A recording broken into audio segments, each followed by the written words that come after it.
The Home Depot getting more done. Walker Buehler has faced the Cardinals 3 of their last 7. Edmonds strokes a liner to center. There's Bellinger, where they've been the last couple years. Chases a high fastball. And hits a high fly ball into center. Backing up Bellinger at the wall. Gone! Paul Goldschmidt. On comes Bellinger. Off the end of the bat to right. Long way to go. Off double. 3-1 comes home, and Muncy watches ball 4. Ground ball, base hit for Turner. Betts gets the wave. O'Neill's got a cannon. His throw off the glove. Bellinger rips a line drive to the right field corner, base hit. That'll bring home 2. He holds on with a single, and the Dodgers lead. 4-pitch walk to Taylor. Swings at the first pitch. It's a high liner to center field, sending all kinds of issues on the bases. But it's a long time. It's ripped up the middle, and the beat goes on. 2-run base hit, Zach McKinstry. They've got 6 before Martinez. Ball 4. The first 8. Well, Buehler bunts it foul 3 times in a row. That's with a base hit to left. 2 hits in the inning. McKinstry headed for the plate. He'll score. And 2 out. 2 out and protect the pitch count. He does walk him. And Martinez. Bellinger hits one way up there. Williams going back at the wall. Goodbye! If you got a ticket tonight and you were driving here hoping to see some offense compared to last night, you are seeing it early. This is out. Taylor with a rocket that's caught it short by Sosa. Score 11 and keep going. O'Neill with a base hit to open the 4-pitch walk. Work on halves of the plate. Gets him swinging, turns it up the first inning. Since 1952, he's about to his second. 12 strikes in a row to get out of it. He gets Woodford swinging. Breaking ball, bounce to second. Capacity crowd shake the plate. Carlson. 2 gone. 2 outs and 2 strikes, setting it up for the rest of the game. All right. 11. Being called on the carpet, then it being some kind of hazing. Line drive to right. Buehler sits him down this time. 8th pitch coming here. It's the clock or the date. You go on where they tell you to be the next day. Into right, and a fair ball. It's up a double, and a run batted in is 36th. League time really coming on lately to bring this top of the 3rd to history. It's my trophy. How about Buehler on 9 pitches? Grounded to 3rd.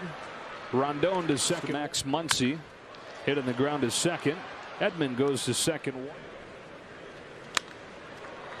Fresh into the game. This is statistics. Rolled to second for Taylor. I mean, all year when you're truly evaluating, when you have smaller samples especially. Kisner down on strike. Up the middle, but Lux is there. 1, 2, 3. O'Neill is there. Slices one with his hammer. On a 3-2, Taylor.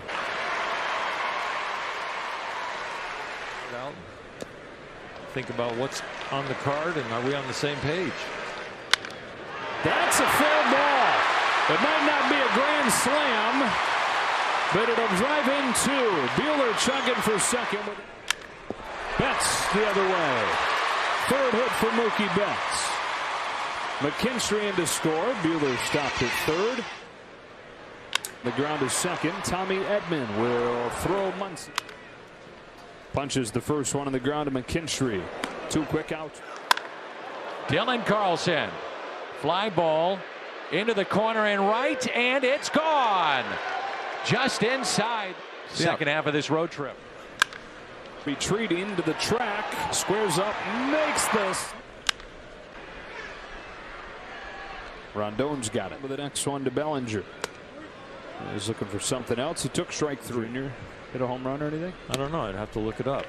There he goes. Here it comes. Lux fouls it into the glove. Taylor. 1 out. Bunch of choice, actually. Strike 3 called, 2 out. On the year 105. Shaded to right center, so unable to get there. Cincinnati. Be a base hit for Kisner. Nobody really stands Up cleanly. Sosa takes the extra base. Bounce past Buehler. Behind the bag, Lux will step on it.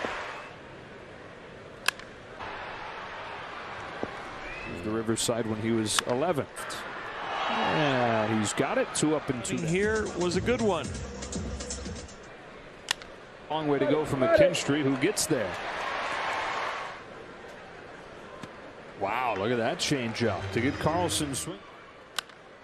There. Rondon's got it.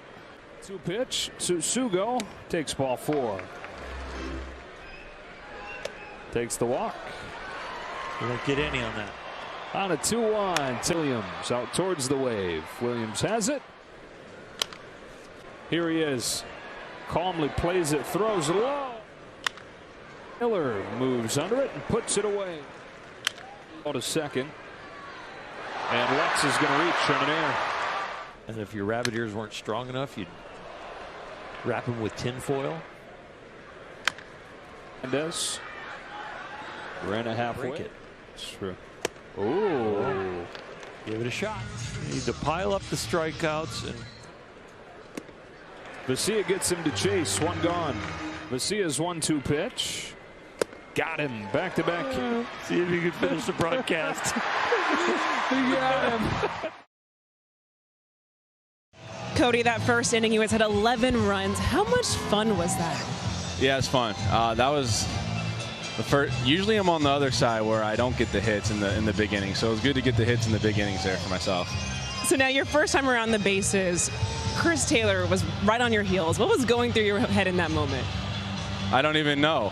I don't even recall what you're talking about. Oh, okay, well then never mind. Yeah, So I don't even know. The inning was so long. There was so much happening. So let's now go to this grand slam of yours. How good did it feel just to get off that swing, returning from the IL? Yeah, it's always a big one to get the first one. You know, I didn't expect it to come in June, but the circumstances were there, and it's good to get going and getting back into the routine of things, and ultimately just coming out and playing good baseball as a team right now. And with being back, how was it just being back around the guys in the clubhouse with the team right now? Yeah, man, it's awesome. It's weird. I was watching on TV.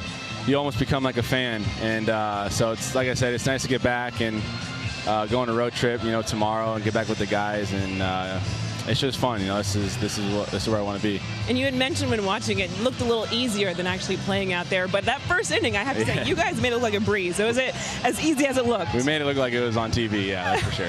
Thanks so much, Cody. I appreciate it. Thank you. Hey, Walker, have you ever been a part of a game like this? I don't think I've thrown in one quite like that. I know in San Francisco I hit in the first inning. I remember that a couple years ago, and then obviously the playoffs we had kind of an inning like that. But no, obviously makes our job a lot easier when you put it on somebody in the first inning like that, and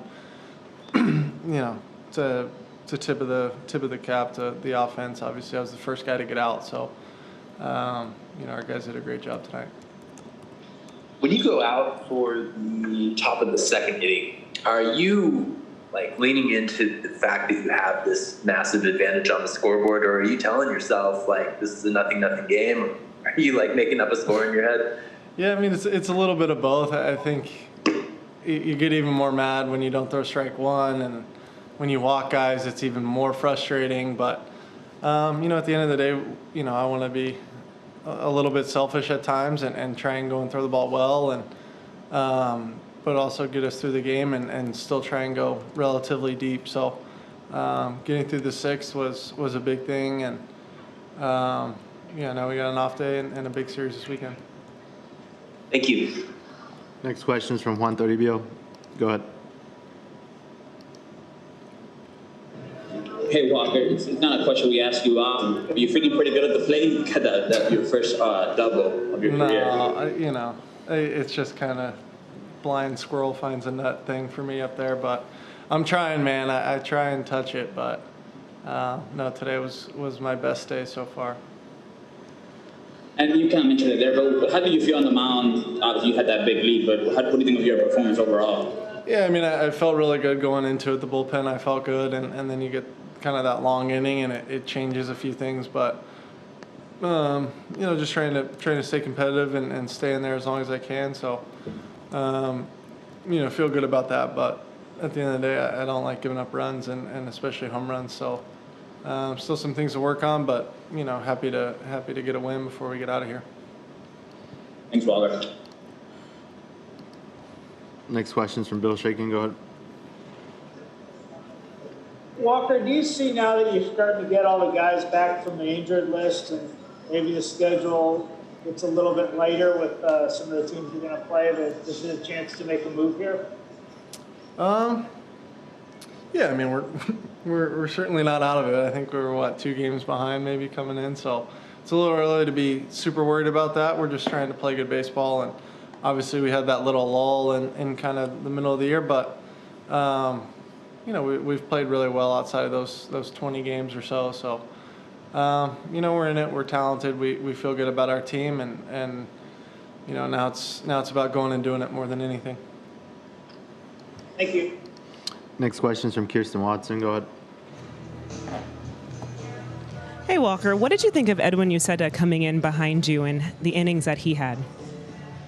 Yeah, Edwin threw the ball well. I think it's interesting. We didn't know a whole lot about him when he got up there, and I guess it was Milwaukee, and really good changeup. I think he knows what he's doing. We'll just see how it goes for him, but we're excited. He's fun to watch. Dave, how was it to see both Cody and Mookie get big swings in back-to-back nights? It was great. It's very helpful for our ball club. Saw some signs from Mookie after that day of work. That pinch hit at bat where he took a walk. I just felt that it just clicked right there, and he's been really good since. It was close. It was close. So to get him going, obviously our guys feed off him, and Cody, first pitch swinging, base hit, first at bat, then the grand slam. I know he's feeling good about getting some hits, so it just makes our club so much better. And all night long, the at-bat quality was so good, taking walks, getting Martinez out of there early, getting the pitch count up, the big blow with Cody, but just across the board, really fun. And what stood out to you about Edwin Uceta coming in behind Walker? Well, it was trying to get a guy that hadn't pitched much, stay away from our leverage guys. I just felt that with Walker, we wanted to stay away from guys in the pen, so I felt there wasn't really much stress. There was a long in-between innings, which certainly has some cost, but to get him through 6 was huge for our bullpen, and Eddie did a nice job throwing up 2 innings and getting Vesey in there to close it out. And with such a big lead tonight, was it nice to be able to use this game to give a few of your guys some additional rest? It was great. Those guys, get Justin out of there, get Mookie out of there, because we're going to lean on those guys. To get Muntz, who I've leaned on, obviously, for 2 months, and so to get him a couple innings off, and obviously with Albert, you want to keep him out of the game. But it was, yes, to your question, very good to kind of get some guys off their feet. Thanks, Dave. Next question is from JP Hornstra. Go ahead. Yeah, Dave, when Cody and Mookie are hitting like this, a game where you put up 14 runs, all your starters reach base, does it feel like you're back to being the team that you envisioned out of spring training? Yeah, and we're getting AJ back on Friday. Corey's looking good, but as far as kind of you look around the clubhouse, and these are the guys we sort of envision being on our club. And when you're playing our ball club and you see Bellinger in there, you see Betts in there, it matters. And so for these guys to post to be in there, to be healthy, just makes everyone better around them. And I heard you mention Albert wasn't available. Is that why Edwin for himself with Vesia coming in for the 9th inning? Who was not available? Albert. Yeah, well, no, as far as, Albert's available, but I'm not going to put him in that game. So for Uceta to take an at-bat or Walker to take the extra bat, what was the best option. Got it. Okay, thank you. Yep. Next question is from Eric Steven. Go ahead. Dave, with AJ Pollock, he played 3 innings in the field. I was just wondering if that was by design or if anything was going on with him. I think from what I've heard, Eric, that he felt that 3 innings was enough, and I think he took an at-bat or 2, and he just felt good. So to get out of there feeling good, and as a veteran ball player, you just got to trust him. And then, you mentioned Pollock and Nelson activated this weekend. Any further clarity now that you've been through this series about if you might go back to like full bench 13-13 or anything like that? Yeah, I think we are going to go back to a full bench. So that leaves obviously a couple pitchers that we got to make decisions on. Well, the Dodgers set a record for the biggest inning since they relocated to LA. They scored 11 runs in the first and cruised 14-3. 14-3. It all happened from the 4th inning back. So then they just ran out the clock with a couple of touchdowns, and then they just ran out the clock. It was fantastic. Walker Buehler, first time he's gotten a win this year when he's given up a home run. Normally, that's what the no decisions and the losses are for, but he didn't lose. He won. 14-3, the final score to finish off this homestand. They head to Atlanta, 3 with the Braves and 3 with the Pirates. Yeah, a little playoff baseball, especially against the Atlanta Braves. That'll be nice to see those guys and see how they compare with the Dodgers. All right, Dodgers finish off this homestand with a 14-3 win.